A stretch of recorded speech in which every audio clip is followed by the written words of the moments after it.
বিসমিল্লাহির রহমানির রহিম। নারায়ণগঞ্জ কিচেনে আপনাদের সবাইকে স্বাগতম। তো আজকে বাজার থেকে বড় বড় চিংড়ি মাছ এনেছে, গলদা চিংড়ি। তো চিংড়ি মাছের মালাইকারি খাবে আবদার ছিল আমার ছেলে, তা আমি মাছগুলো কেটে ধুয়ে পরিষ্কার করে নিয়েছি। তাহলে চলুন চিংড়ি মাছের মালাইকারি রান্না করি। মালাইকারি রান্নার জন্য প্রথমে চুলাতে একটা প্যান বসিয়ে দিয়েছি। প্যানটা গরম হয়ে গিয়েছে, এখন দিয়ে দিচ্ছি রেগুলার রান্নার তেল।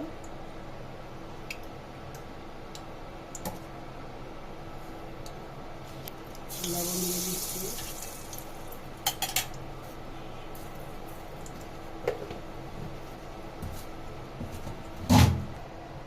তেল গরম হয়ে গিয়েছে, এখন দিয়ে দিচ্ছি মাছগুলো।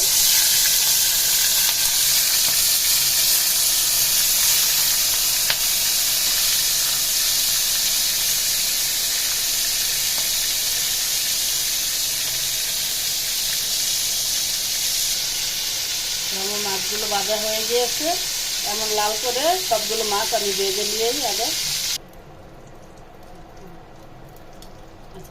মালাইকারি রান্নার জন্য এখানে দিয়ে দিচ্ছি 2টা তেজপাতা, আর দিয়েছি 3টা এলাচ, একটা দারচিনি, 2টা লং। দিয়ে দিচ্ছি পেঁয়াজ,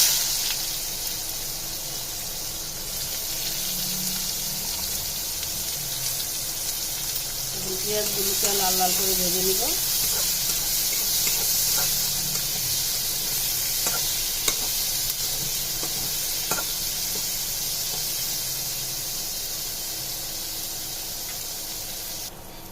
পেঁয়াজগুলো লাল লাল করে ভেজে নিয়েছি, এখন দিয়ে দিব আদা রসুন বাটা।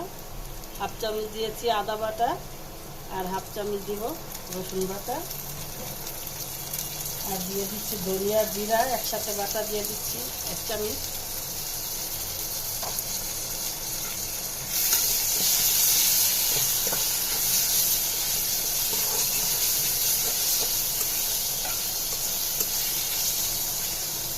তো দিয়ে সুন্দর করে মশলাটা কষানোর জন্য দিয়ে দিচ্ছি এখানে আমি নারকেলের দুধ বের করে রেখেছি। যেহেতু মালাইকারির নারকেলের দুধ দিতে হয়, তাই পানি দিব না, দিয়ে দিচ্ছি নারকেলের দুধ।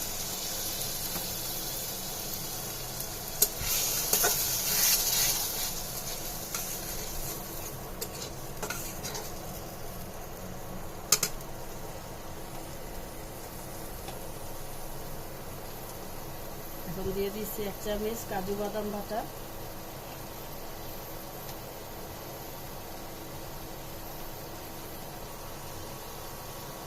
হলুদের গুঁড়া দিয়ে দিচ্ছি 1/2 চা চামচ, আর শুকনো মরিচের গুঁড়া দিয়ে দিব 1/2 চা চামচ, আর দিব স্বাদ মতো লবণ।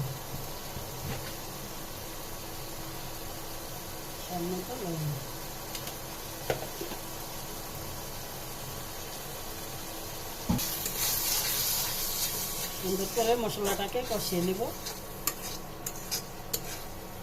আমার মশলাটা সুন্দর করে কষানো হয়ে গিয়েছে, এখন দিয়ে দিচ্ছি মাছগুলো।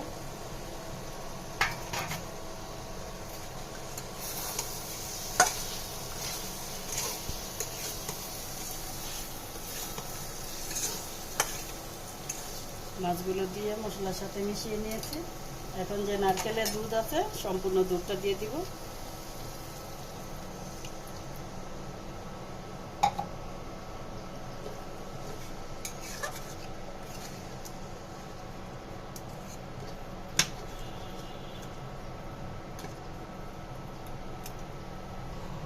তো এখন ফ্লেভারের জন্য 4টা কাঁচামরিচ দিয়ে দিচ্ছি।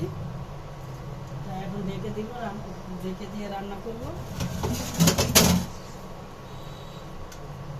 ঢেকে দিচ্ছি, হয়ে গেল আমার চিংড়ি মাছের মালাইকারি। তো এখন নামিয়ে নিব। নামানোর আগে আমি দিয়ে দিচ্ছি 1 চা চামচ ঘি, খাঁটি গাওয়া ঘি দিয়ে দিচ্ছি 1 চা চামচ।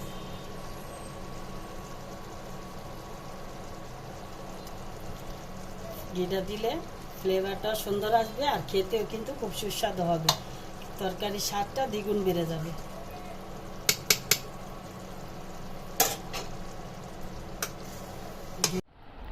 এই তো তৈরি হয়ে গেল আমার চিংড়ি মাছের মালাইকারি। তো খেতে কিন্তু খুবই সুস্বাদু হয়েছিল, এত ভালো হয়েছিল। বারবার খেয়ে আমার ছেলে বলছে, আমি যতবার চিংড়ি মাছ আনবো, তুমি এইভাবে মালাইকারি বানিয়ে দিবে। তো আমার রান্নাটা আপনাদের কাছে কেমন লাগলো আমাকে অবশ্যই কমেন্ট করে জানাবেন। আর যদি ভালো লেগে থাকে আমার চ্যানেলটাকে সাবস্ক্রাইব করবেন, লাইক কমেন্ট শেয়ার করে আমার পাশে থাকবেন। তো আজকের মতো এখানেই, দেখা হবে নতুন কোনো রেসিপির সাথে। আল্লাহ হাফেজ।